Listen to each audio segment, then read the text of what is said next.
Assalamualaikum warahmatullahi wabarakatuh. Perkenalkan, nama saya Rizky Kurniawan dari Program Studi Pendidikan Guru Sekolah Dasar Universitas Merangin dengan nomor NPM 2204281198. Baik, di sini saya akan membuat video untuk memenuhi tugas UTS pada mata kuliah Penelitian Tindakan Kelas dengan dosen pengampu Pak Ispandi. Baik, di sini saya akan menjawab pertanyaan. Yang pertama yaitu jelaskan dengan tepat konsep dan prinsip-prinsip dari tindakan kelas atau PTK. Konsep penelitian tindakan kelas adalah suatu metode penelitian yang dilakukan oleh guru di dalam kelasnya sendiri dengan tujuan untuk memperbaiki kualitas pembelajaran. PTK merupakan siklus yang berulang, di mana guru merencanakan tindakan, melaksanakan tindakan, mengamati hasil tindakan, dan merefleksi tindakan tersebut untuk kemudian melakukan perbaikan pada siklus berikutnya. Di sini ada beberapa tujuan utama PTK adalah untuk memecahkan masalah nyata yang terjadi dalam kelas, meningkatkan kualitas pembelajaran secara berkelanjutan, mengembangkan profesionalisme guru. Karakteristik PTK sendiri yaitu partisipatif atau bisa disebut guru sebagai peneliti sekaligus pelaku tindakan. Yang kedua ada reflektif, yaitu terdapat proses refleksi terhadap setiap siklus tindakan. Yang ketiga yaitu siklus, terdiri dari beberapa siklus yang berulang. Yang keempat ada kolaboratif. Kolaboratif di sini yaitu sering melibatkan rekan sejawat atau ahli. Yang kelima ada praktis. Hasil penelitian langsung diterapkan dalam praktik pembelajaran. Kemudian ada prinsip-prinsip PTK. Yang pertama ada berkelanjutan. PTK merupakan proses yang berkelanjutan, bukan hanya satu kali tindakan. Jadi PTK itu mengalami siklus yang berulang-ulang terus-menerus. Yang kedua ada integral. Integral di sini yaitu PTK menjadi bagian integral dari proses pembelajaran sehari-hari. Yang ketiga ada ilmiah. PTK menggunakan metode ilmiah dan dalam mengumpulkan dan analisis data. Yang keempat yaitu praktis. PTK fokus dengan masalah nyata yang sering terjadi di kelas. Secara ringkas, PTK adalah sebuah proses yang memungkinkan guru untuk menjadi peneliti dalam kelasnya sendiri dan dengan tujuan memperbaiki kualitas pembelajaran melalui siklus perencanaan, tindakan, pengamatan, dan refleksi. Guru dapat secara bertahap mengatasi masalah pembelajaran dan meningkatkan efektivitas belajar. Baik, lanjut ke pembahasan soal kedua, yaitu coba Anda jelaskan dengan benar apa yang dimaksud dengan karakteristik, tujuan, dan manfaat penelitian tindakan kelas. Yang pertama yaitu karakteristik. PTK memiliki beberapa ciri khas yang membedakan dengan jenis penelitian lainnya. Yang pertama ada siklis. PTK dilakukan secara berulang dalam beberapa siklus.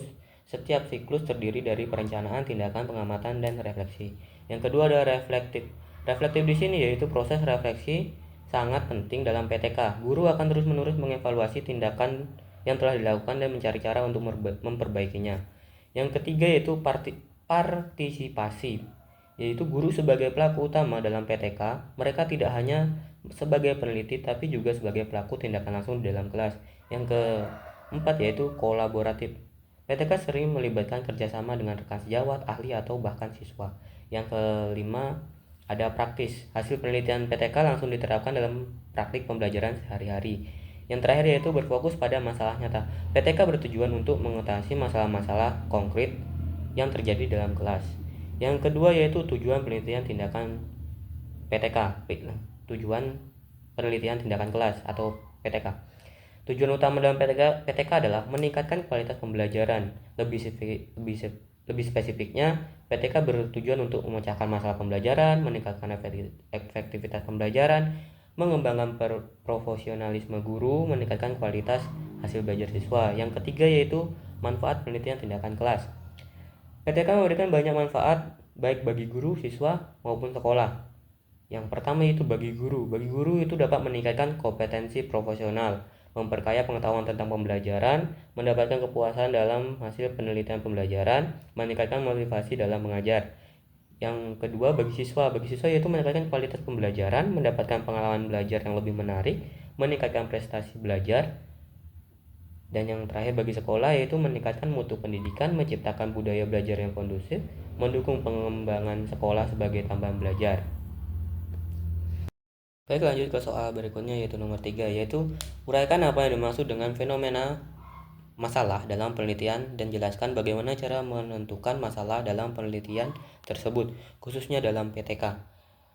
Fenomena atau masalah dalam penelitian adalah suatu kejadian, peristiwa, atau kondisi yang menarik perhatian peneliti untuk dikaji lebih lanjut. Fenomena ini bisa berupa suatu persoalan yang perlu diselesaikan, suatu keunikan yang ingin dipahami, atau suatu perubahan yang ingin dijelaskan dalam konteks penelitian tindakan kelas atau PTK. Fenomena ini biasanya terkait dengan proses pembelajaran dalam kelas. Ada beberapa cara untuk menentukan masalah dalam penelitian khusus atau PTK. Yang pertama ada observasi langsung. Amati kegiatan belajar mengajar, identifikasi kesulitan masalah siswa, catat perilaku siswa yang menyimpang. Yang kedua ada wawancara. Wawancarai siswa. Di sini tanyakan kepada pendapat siswa tentang materi pelajaran, metode pembelajaran, dan kesulitan yang mereka hadapi. Yang kedua, wawancarai guru. Tanyakan pendapat guru tentang kendala yang dihadapi dalam mengajar. Yang ketiga yaitu wawancarai rekan sejawat. Tanyakan pendapat rekan sejawat tentang praktik pembelajaran yang baik dan hal-hal yang perlu diperbaiki. Yang ketiga dengan cara analisis dokumen. Pada analisis dokumen ini ada beberapa poin. Yang pertama yaitu pelajari hasil belajar siswa. Yang kedua, baca laporan hasil belajar siswa sebelumnya. Yang ketiga, pelajari kurikulum dan silabus. Yang dimaksudnya di sini identifikasi kesenjangan antara kurikulum dan pelaksanaan pembelajaran. Yang keempat yaitu dengan cara refleksi diri. Pada refleksi diri ini ada 2 poin. Yang pertama yaitu evaluasi praktik mengajar. Evaluasi praktik mengajar itu yaitu identifikasi bagian-bagian dalam pembelajaran yang perlu diperbaiki. Yang kedua yaitu bandingkan dengan teori pembelajaran. Bandingkan praktik mengajar dengan teori-teori belajar yang relevan.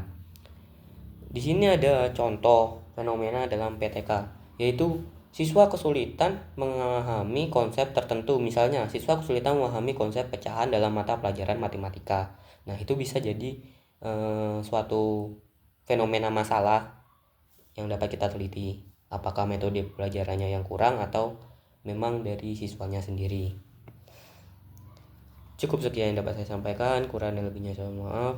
Saya akhiri. Wabillahi taufiq wal hidayah. Wassalamualaikum warahmatullahi wabarakatuh.